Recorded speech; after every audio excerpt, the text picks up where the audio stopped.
te amaat mbégte ànd ak yéen ci xew-xew jamono di seen jotaay bi ngeen taamu nuyu leen ziar leen ci semaine bu bees bi ñaanal leen une très bonne semaine nuyu ko moom itam ziar ko professeur Mbaye Thiam amaat nañu mbégte bu baax ànd ak moom ci waxtaan bi professeur salaamaaleykum maa ngi lay nuyu bu baax di la ziar ci semaine bu bees bi te amaat mbégte dalal la ci xew-xewu jamono. Mohamed ñu ngi lay delloo nuyu di la delloo ziar. di la biral nam gun la namoon bi ñu la gëjee gis bi tey ndax fépp fu nu jaar rek bi ñu génnee réew mi ba ni ñu dellu si ñu duñu la laaj nit ñi di def ci yow ay témoignage yu am solo boole ci ay ñaan yi yàlla na dal ci sa kaw amiin yàlla na dal ñi ko séq ñépp muy fii ñi ñuy déglu ci biir ak ci biti di nuyu bokk yi ñuy déglu altine ak ajjuma fii ci iRadio ak seen groupe bi yépp di leen ñaanal altine ji ñu sumb ci semaine bi dëgmal tabaski nga xam ne mooy feetu saareen yi ak soween yi ak liyeen yi ak sa mbokki taaleen yi yàlla nañ ci yàlla yóbbu ak jàmm yombalal jullit yépp ku ci nekk am li nga yaakaar di ziar nag bokk yi ñu nekk ci bitim réew niñ ko faraw di def di leen ñaanal fi mu ne ñu bari ci ñoom ña ngay waaj pour tabaski ji tabaski si bokk na ci seeni aada ñii tabaski la ñuy ñëw ñii gàmmu ñii màggal bu tombeek ak màggal gu ñuy dëgmal comme nii ndeysaan ñu ñëw yàlla na leen yàlla yombalal ñu ñëw ak jàmm ak salaam. fekk seen bokk ak réew mi ci jàmm ak salaam. am na solo professeur amoon mbégte trop itam àndaat ak yow ci waxtaan bi tey bokk na ci li ñu bëgg a waxtaanee xew-xewu jamono di sortie bi nga xamante ni Ousmane Sonko def na ko ni ki démb animé benn conférence boo xamante ni. ndawi parti Pastef yi ñoom ñoo ko initié ci Grand Théâtre la woon wax na fa itam lu bëri ci ponk yu wute ñu bëgg ko analyser ci li nga xamante ni moom moo di forme bi ak fond bi lan lañu si mën a jàppandi d'abord sur la forme ana ban jàngat nga am ci Ousmane Sonko président du parti Pastef nekk itam premier ministre démb donte naam casquettu président parti bi nee na moom la taxawee woon ci Grand Théâtre waaw wax nga dëgg Mohamed gis nga wax communication dafa am ay cër yu bari amit ay modd yu bari nuroowuñu mi ngi aju lépp ci kiy wax tiitaram profilam ak li muy wax ak moom miy wax ñan lay waxat or démb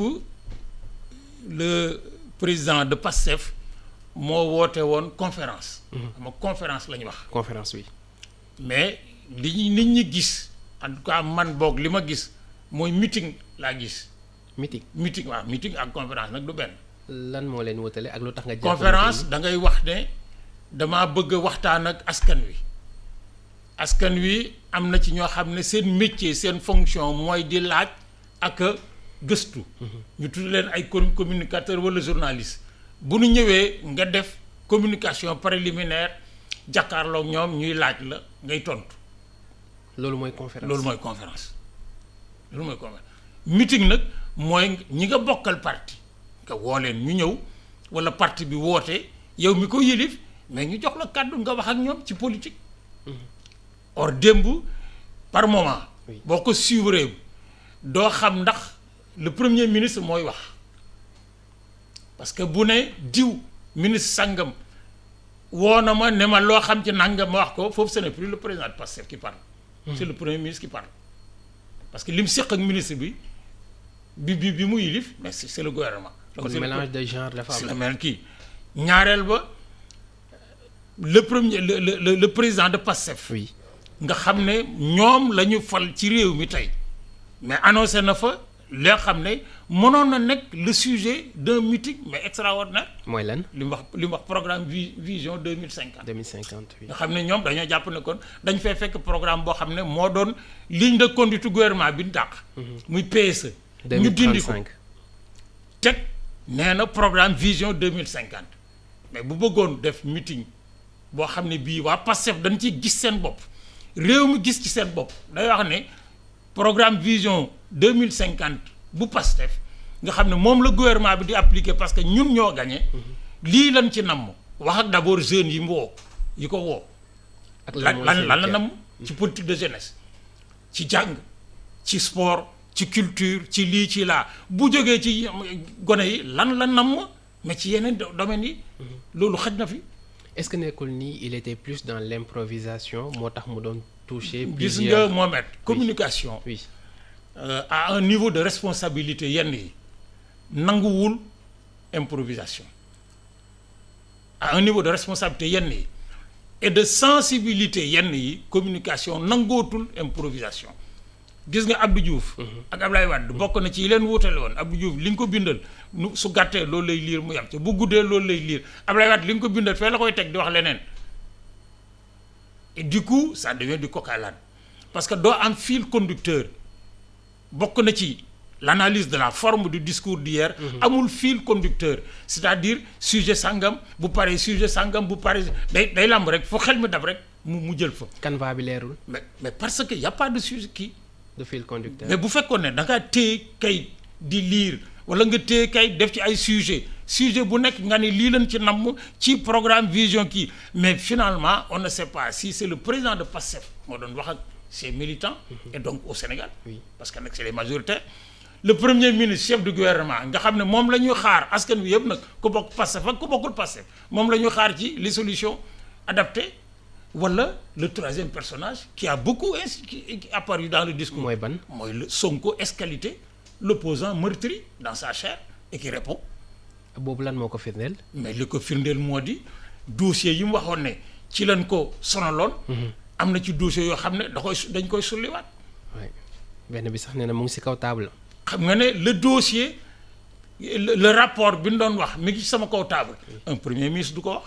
Prodac bi nga xamante un premier ministre du ko wax ak Mame Mbaye Niang. parce que ça veut dire que le rapport est sur ma table li mu waxut te ku nekk war koo mën a deviner mooy man la ñuy xaar pour savoir qu'est-ce qu'on en fait donc c'est moi qui vais donner l'ordre.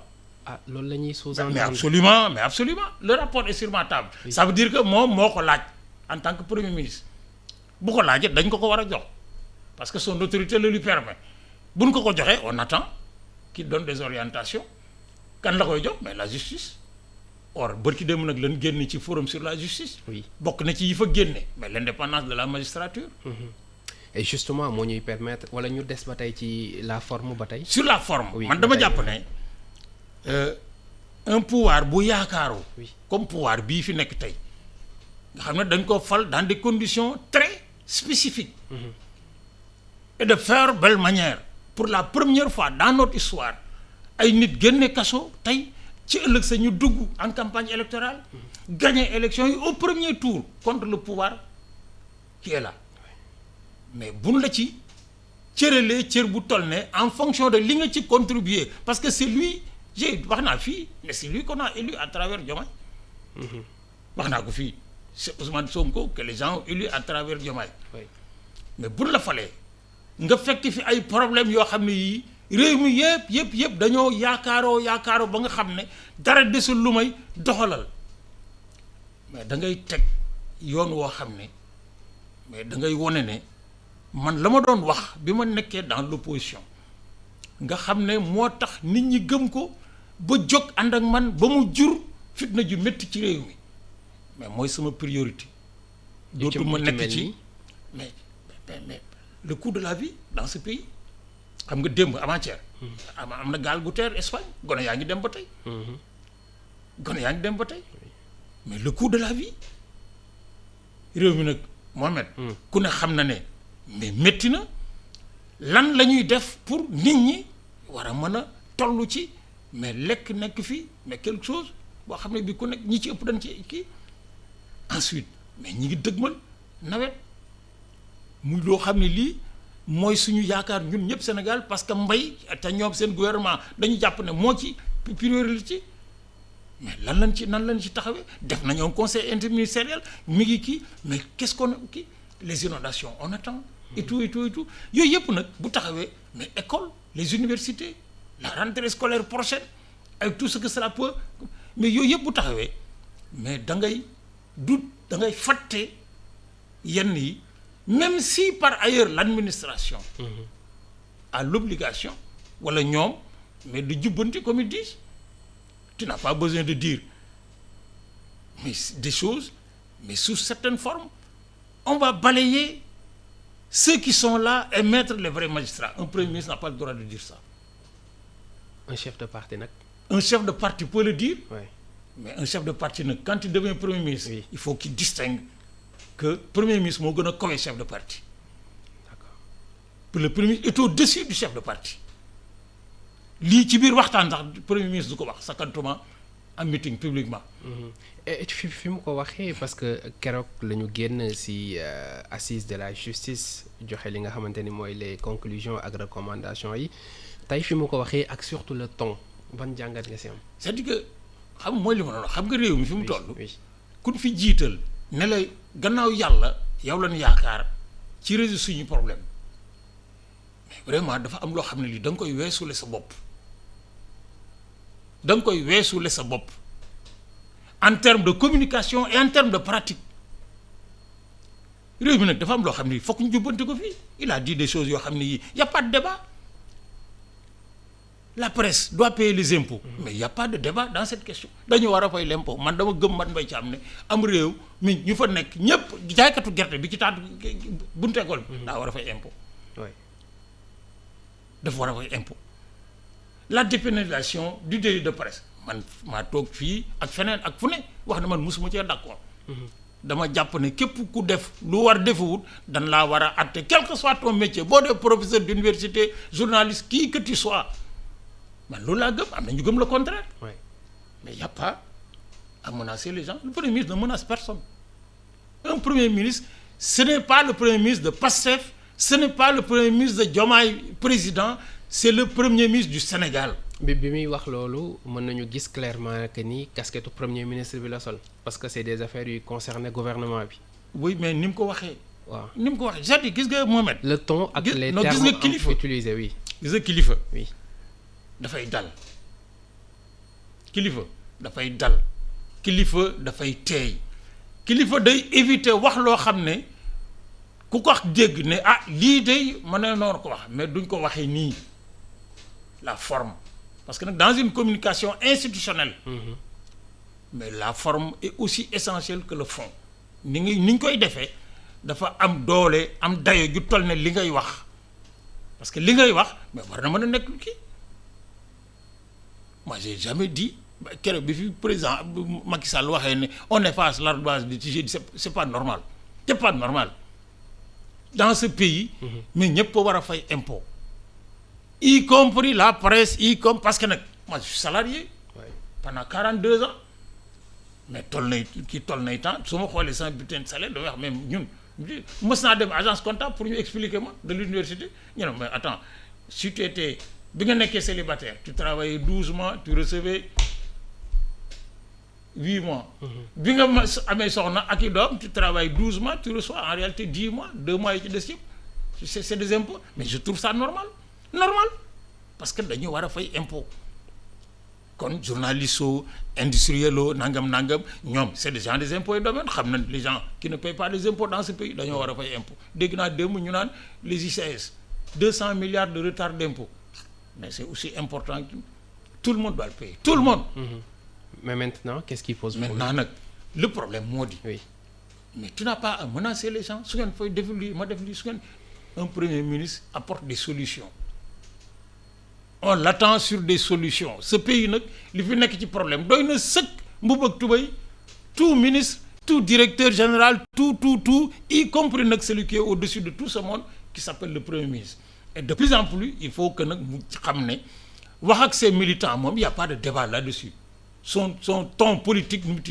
mais à condition que ñu bañ a confondre buy wax ak ñoom sa charge de chef de parti mais Thiam n'a pas à s'en mêler et sa charge de premier ministre parce que nag il est mon premier ministre comme il est le premier ministre de nu mu teeti tous les militants de Pastef or donc ni muy waxee mais ça nous interpelle mais foofu noonu est-ce que dina yomb trop parce que bu ñu gisee ces 2 sorties yu mu def ni en tant que chef de parti la ko defee ñëpp dañu décrier li nga xamante ni noonu la ca taxawee ñu gis ni c'est plus le premier ministre bi nekk aux affaires moom mooy wax que li mu woote ni moom la fa taxawee. mais loolu. c'est comme le président et le chef de parti bi nga xamante ni c'est un vieux débat. c'est un vieux débat c'est un vieux débat c'est-à-dire man daal li ma gëm moo di. oui démb ce que j'attendais moo di ce qu'il appelle programme vision 2050 moi ça m'intéresse et je crois que la majorité des Sénégalais loolu intéressé na leen su ko décliné woon point par point ba pare ne pour ce qui concerne li ñu wéete gannaaw nag mais lépp lu ci yoon war a def bu sabee yàlla yoon dina ko def yem ca mais tu n'as pas à dire qu'on va balayer la magistrature parce que personne ne balayera jamais la magistrature. loolu maladresse la. Ben, c'est pas une maladresse, c'est plus qu'une maladresse, c'est une erreur. Erreur de communication. Mais, est-ce qu'on va balayer les impôts et domaines avec tout ce que les gens disent sur les impôts et domaines? Non. Personne ne pourra le faire. Est-ce qu'on va balayer la diplomatie sénégalaise? Est-ce qu'on va balayer l'université? C'est-à-dire yooyu c'est des discours d'opposants. C'est des discours d'opposants yi mooy li ngay wax booy wut parce que ñi ngi koy waxat dafa leen di xamb ñu dal di yokk seen jokkoo ak yow mais boo yoree yëf yi nag nga xam ne lu baaxati ci réew mi fii ak juróomi at c'est lui qui rendra compte dégg naa keroog mu ne je n'ai de compte à rendre à personne. Oui. Ça aussi il n'a pas à dire il nous rend compte la preuve dafa war a dem Assemblée nationale devant les députés du pays ne leen nangam ak nangam ak nangam ak nangam laa namm ña koy tontu ñi far ak moom ak ñi farut ak moom mais askan wi lañ fa toogal. dafa leen di delloo wax. déclaration de politique générale. déclaration politique générale bu fa jógee mais les politiques publiques de ce pays mais le premier ministre en est le coordonnateur ce qu'on appelle les politiques publiques man mercredi bi ñuy def conférence université Saint-Louis. C'était archives et politique publique. Quelle est la part de la contribution dans les politiques? Le coordonnateur des politiques, c'est le Premier ministre, c'est le chef du gouvernement. Le chef de l'État décline une vision. Ni la bëgg Premier ministre ne ayco sama gars yi moom la ñu rendre compte mu rendre compte au chef de l'État. Mais donc il nous rend compte. Ça veut dire que le discours d'un homme politique bu nekk ci opposition ak discours homme politique bu nekk au pouvoir du benn. Donc il a du mal à se départir. Il a du mal à se départir de sa casquette, de son costume d'opposant.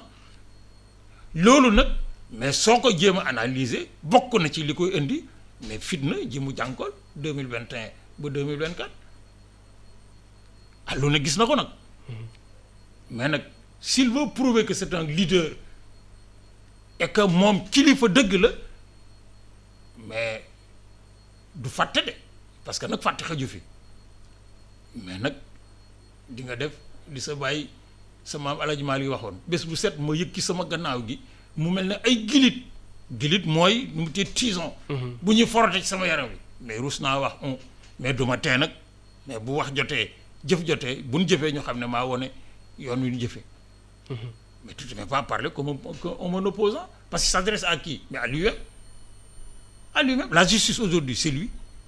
C'est lui la preuve. Le ministre de la justice woo na ma ne ma nangam xam na lu ci sa kii mais loolu premier ministre du ko wax pour quelqu'un qui s'est battu comme il dit pour l'indépendance de la justice. Parce que nag nit ñi nag kenn mën leen tee kii de. parce que message bi mu bëggoon jàllale derrière. message bi mu bëggoon jàllale mooy li mu ko tontu mooy defal sa liggéey. defal sa liggéey. oui mais même avec ça oui. même avec ça c'est une maladresse. C'est une maladresse. Parce que bu fekkee ne daf ko koo laaj parce que militant Pastef la ça veut dire que jiixi jaaxaan ci seen bopp en termes de jugement par rapport aux dérives éventuelles de militants du Pastef bu ko laajee parce que c'est un individu lambda bu nu war a juger mais yoonam nekku ci mais la preuve que à supposer que mu laaj ko mais waru ko wax publiquement parce que nag il peut pas interdire aux gens nag de l'interpréter.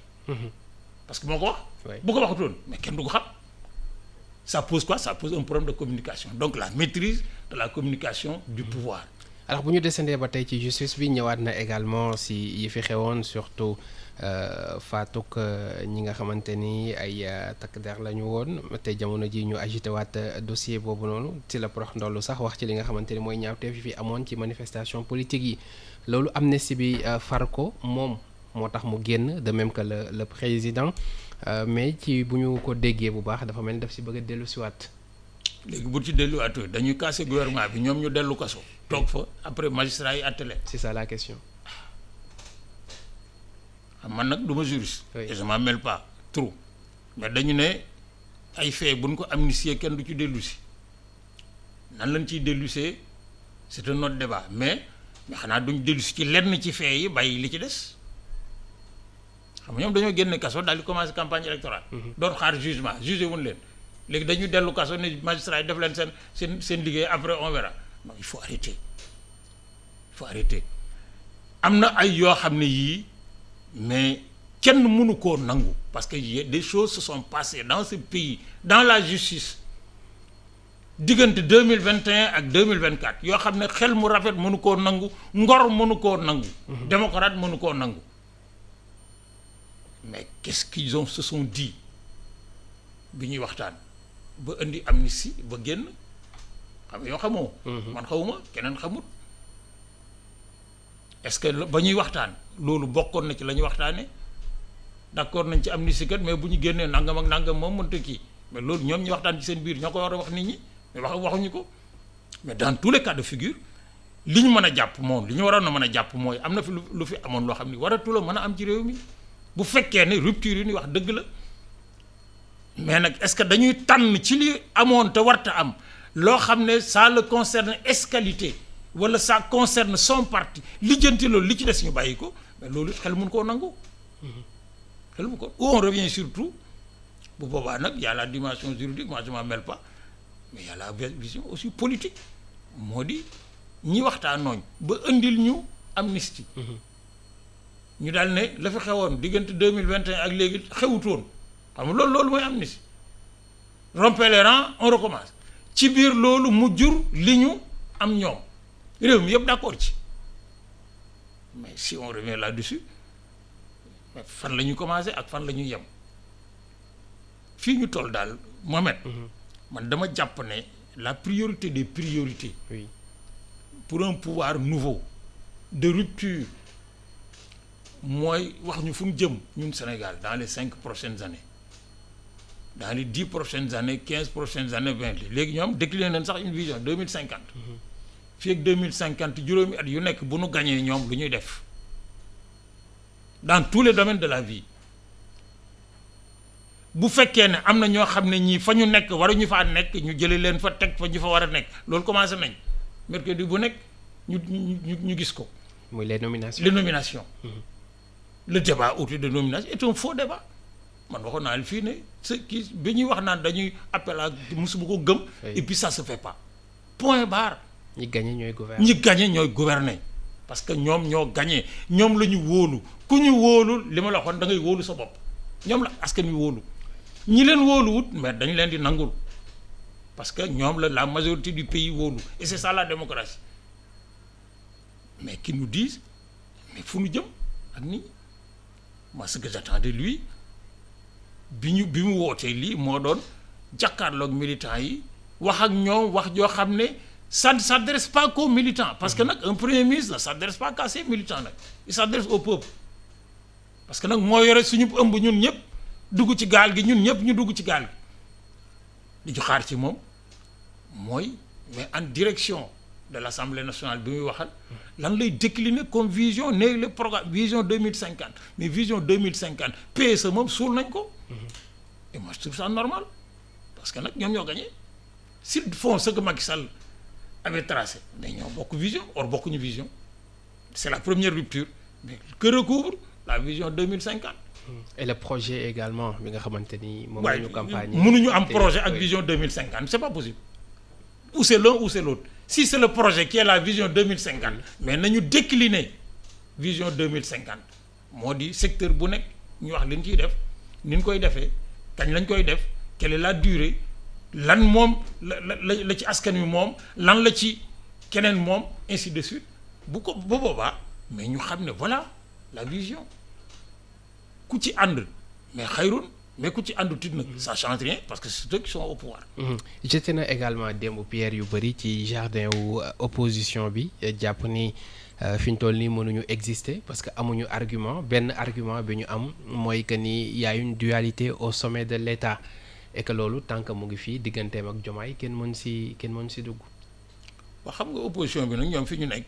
mais tal nañ leneen dañuy wax kuy woddu jotul doo booti gàmb parce que d'abord qui est dans l'opposition kenn xamagu ko. qui est dans l'opposition. mais kenn xamagu ko. ah oui. kenn xamagu ko parce que et puis quel est le profil de l'opposition aujourd'hui?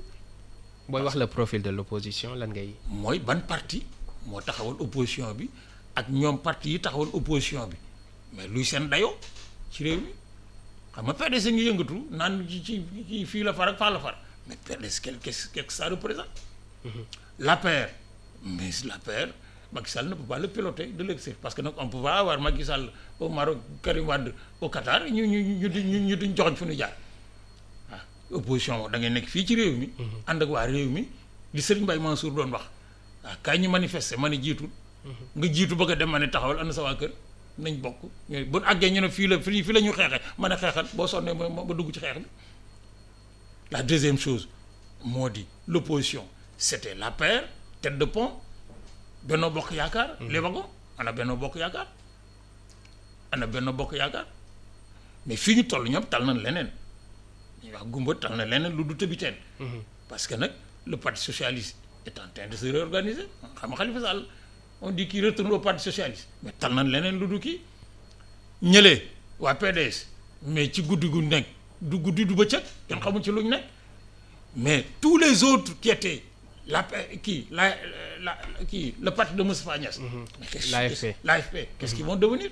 Est-ce que Moustapha Niasse reste à la tête du parti? ndax da koy jox kii da koy jox ka la gauche est en train soi-disant de se réorganiser mais c'est nu mu teeti les travaux d'Hercule parce que nag tasaaroo nañu dugg dans des combines et des combinaisons telles que aujourd'hui mais c'est pas qu'un discours qui est de gauche ou un profil qui est de gauche c'est une forme d'action moom la ñu tuddee gauche mais yooyu yëpp mais dafay laaj nag ensuite nag mais y a 353 xaw ma parti mais l'opposition bi nga xam ne moom la ñu gagné mais son symbole mooy ki ñu gagné au titre de l'opposition mooy Amadou Ba mais quelle est la posture de Amadou Ba ma dégg woon ma ne xanaa ñi ànd quand on a 35% oui. de l'électorat nekk deuxième mais xanaa doo joxee rek ne man sama yoon nekk tuuti dañ maa bu jiitaloon ak kii na wala boog boo bokkee bëggee bokk di nga wax nit ñi foo bokk. or doit s'affirmer donc. mais depuis 2 mois. Oui. mais dara xaju fi nag mi ngi mel ne ñi leen di laaj ay résultats mais on peut pas faire des résultats en 2 mois de pouvoir mais dans la même chose pour opposition bi c'est bu ñu demee ba dissoudre assemblée nationale bii def élection législative gis la nouvelle configuration. ñu ne tel parti am na nangami député tel parti telle coalition am na nangami député mais ci la ñuy commencer nag xam qui est qui mais jusque là on est sur 2 chaises le gouvernement Benno Bokk Yaakaar de Macky Sall ak le nouveau gouvernement de la rupture Diomaye Sonko diggante bi mais dara xaju fii en 2 mois on ne peut pas faire des résultats ceux qui demandent des résultats il peut y en avoir la seule chose qu'on aurait pu faire dans ci kaari yi nga xam ne Sénégalais yi ñi ci ëpp moom la doon xaar mooy les réactions sur les denrées de première nécessité loolu moom nit ñi dañ ko doon xaar or visiblement am na ci lu ñu mënut am na ci lu dëgër mais loolu aussi mën nañoo maye le temps qu'il faut pour que bés buñ ci àggee mais ñu xam fuñ ci jëm parce que nag les prix des denrées de première nécessité le loyer l'électricité l'eau le transport mais ça c'est des questions essentielles est-ce que mënoon nañ ko def dans 2 mois man gëwuma ko parce que nag il faut faire un état des lieux boo ñëwee cim réew mais di xam li ñu fi fekk mais nag bu ñu demee ba nag fekk fi nag lu ne dëgër ne këcc nag loo xam ne am na ci lu ñu waajaloon mais am na ci lu ñu waajalut mais doo ko compenser par un discours va-t-en-guerre comme si tu étais dans l'opposition. Donc est-ce que réalité bi leen rattrapé moom moo waral posture bii nii. mais aucun pays au monde mais mënoo xëy rek jël ko rek dimanche altine nga xëy di dogal. donc promettre nañ. waaw mais les promesses électorales nag moom. Abdoulaye Wade que ceux qui y croient. waaw Abdoulaye Wade waxoon na ko fi ñu naan dafay kii mais en réalité c'est pas de lui c'est de tout on fait un état des lieux.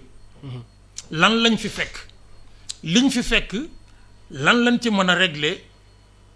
ci délai yu gàtt lan lañ ci mënta régler ci délai yu gàtt mais looloo tax ñuy waajal la communication devant les députés mais boo demee nag ba gis concrètement li nekk ci réew mi te dootuñu ko laaj kenn nag parce que fi mu nag réew mi nag fi ñu toll nag nan jëli Macky Sall juge ko mais c'est pas ça qui va régler le coût de la vie de même track yi ñu lancé. mais c'est pas ça. parce que wax nañ ko waxaat ko et à chaque fois bu ñu defee sorti presque la réalité parce que nag gis nga Mohamed.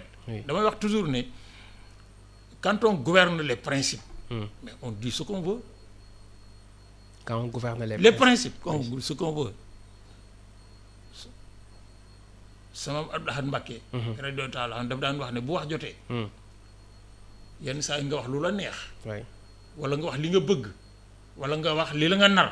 mais bu jëf jotee li nga man rek ngay jëf. bu jëf jotee li nga man or jëf nag tey mais réew mi ki ci gën a corsé mais mooy Ousmane Sonko parce que Diomaye la réew mi wóolu. fal ko mais moom la Diomaye wóolu jiital ko. ah donc kon dualité bi ñuy wax ci au sommet de l'État lu am la.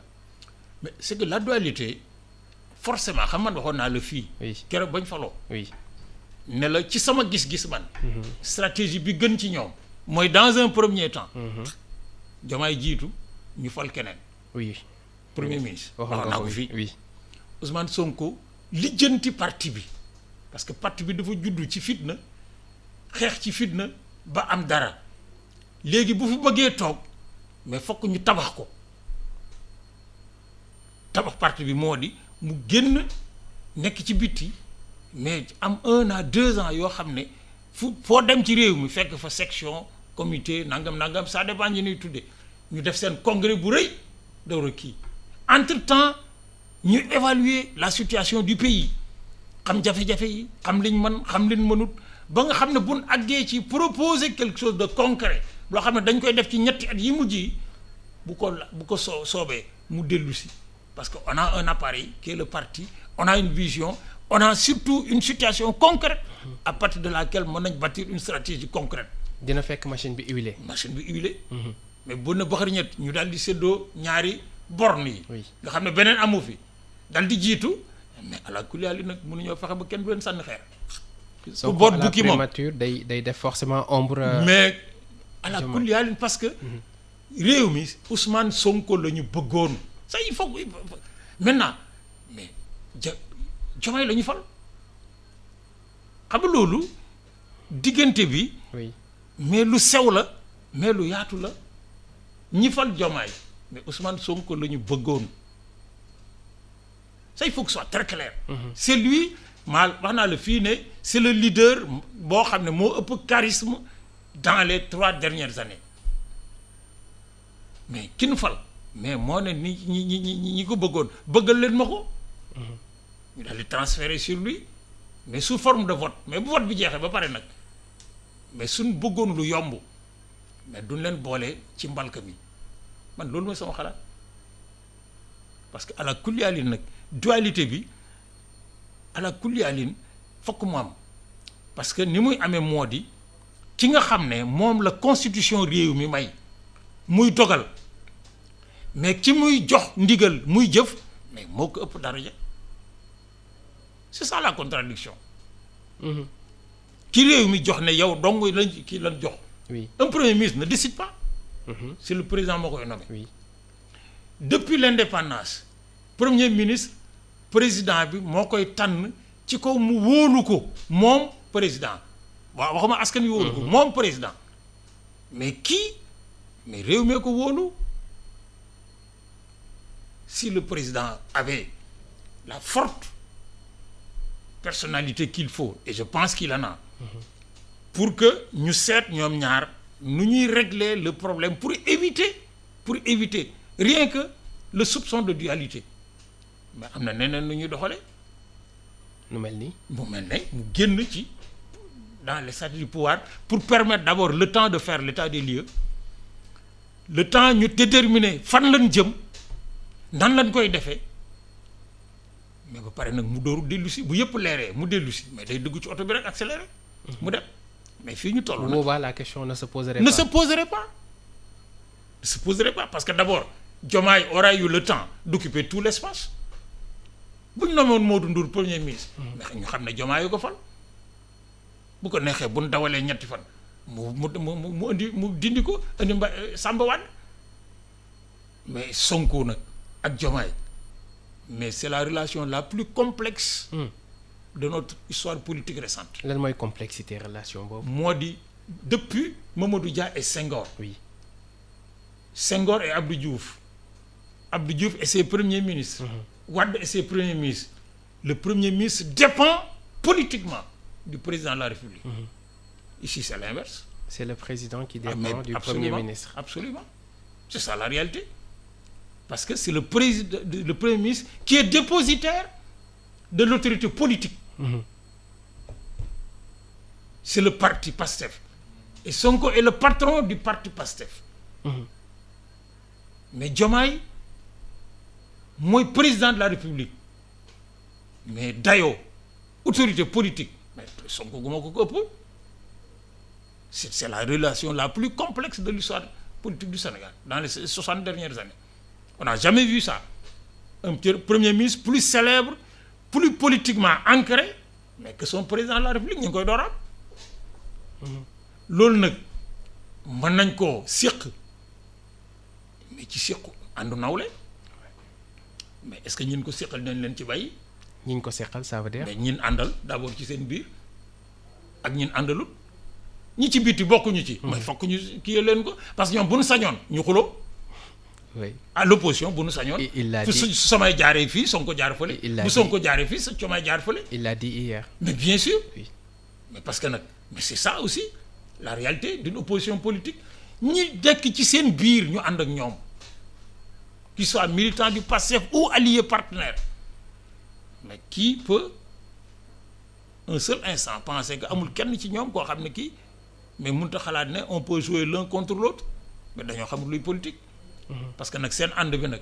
fi mu àgg ci sincérité ci conviction mais Mamadou Dia ak Senghor àggoon nañ fa de àggoon nañ fa. avant 62. Avant 62. mais àggoon nañ fa Mamadou Dia Ibrahima Seydou Ndaw mais fi ñu jaar ak Senghor ba Senghor nekk li mu nekk mais ku xamul moo xamul mais ñi xam-xam nañ kenn mus noonu yaakaar ne mais Senghor mais dina won gannaaw Ibrahima Seydou Ndaw man mbedd lañ tuddee Ibrahima Seydou Ndaw ci réew mi ak fi mu jaar ak Senghor. Mamadou Dia mais quand il est sorti de prison fukki at ak benn mais c'est lui qui a demandé à aller voir Senghor. oui. parce que Mamadou Dia du wax di ca dellu fa mu nekkoon fa la nekk ñii mais ànd nañu ànd bi rafet na la preuve mais ànd nañu ba àgg fi ñu jëmoon mais nag man de je le souhaite pas. du fond du cœur bi xormati salaatul faati. parce que man nag taalibe Tijaan la sëñ Babacar Si daan wax ne guro sax duma ko ŋàdd ndax damaa fekk ñu ànd. dama koy xam képp kuy fekk ñaari nit ñu ànd nga teqale leen mais doo jullit doo gor mais nag le chemin de la politique nag moom c'est des embûches à tous les coins. maintenant et Diomaye dans tout cela parce que tey bu weesoo ànd beeg fidélité beeg xaritoo beeg yépp y a la machine bi nga xamante ni moo di état nekk ci seen kaw ñoom ñëpp. ah oui mais l'état est au-dessus de tout le monde. oui parce que nag képp ku fi lu fi tëgg tas na nag mais ku ne la woon Abdoulaye Wade doo day nekk fii ci réew mi. oui bés ba bés de kenn du ko tudd kii mais mi ngi fii nag. oui Abdou Diouf ñu tëddi commence à rentrer dans l'histoire politique du pays ñoom aussi mais on leur souhaite de faire leur bout de chemin mais et de rentrer dans l'histoire politique du pays. mais nag Diomaye pour le moment est dans sa coquille de président de la République. oui. Il ne fait pas de vague. Sa communication est toute différente de la communication de Sonko. day lire li ñu ko bindal mu jeex mu lem daldi kii su mu war a dem mi ngi fay dem su fekkee ne dañoo partagé wu ñoom ñaar les rôles. Je fais l'administration la République tu fais la politique mais ça se comprend mais nag dans tous les cas de figure leur personnalité individuelle chacun mais peut améliorer li ñu séq mais mën na aussi nekk source de conflit nag mais c'est juste une simple hypothèse ça ne veut pas dire qu'ils vont se retrouver en Canossa en train de se jeter des pierres parce que bu boobaa nag c'est le Sénégal qui va en pâtir de. C'est important. Quand Senghor en est arrivé là avec Mamadou Dia, oui. c'est le Sénégal qui a payé le prix. Exactement. Absolument. merci beaucoup professeur li ñu cëraloon ci waxtu yegg nañu ca xew-xewu jamono la woon le premier numéro de la semaine amaatoon mbégte ànd ci ak yow sant la bu baax gërëm la jox la rendez-vous vendredi incha allah. yal nañu yàlla yóbbu vendredi Mohamed ñu fàttali rek le 10 juin. oui mu di génn ak àddina nit ku amoon dayu ci réew mi président Lamine Gueye. oui bés bii la génnoon àddina 1968. alors Lamine Gueye nag c'est un des personnages politiques les plus remarquables de l'histoire de notre pays. Maire de Dakar de 1945 à 1961, député français de 1945 à 1961, sénateur de 1958 à 1959, président de l'Assemblée nationale moo ko njëkk a nekk à l'indépendance 1960 1968.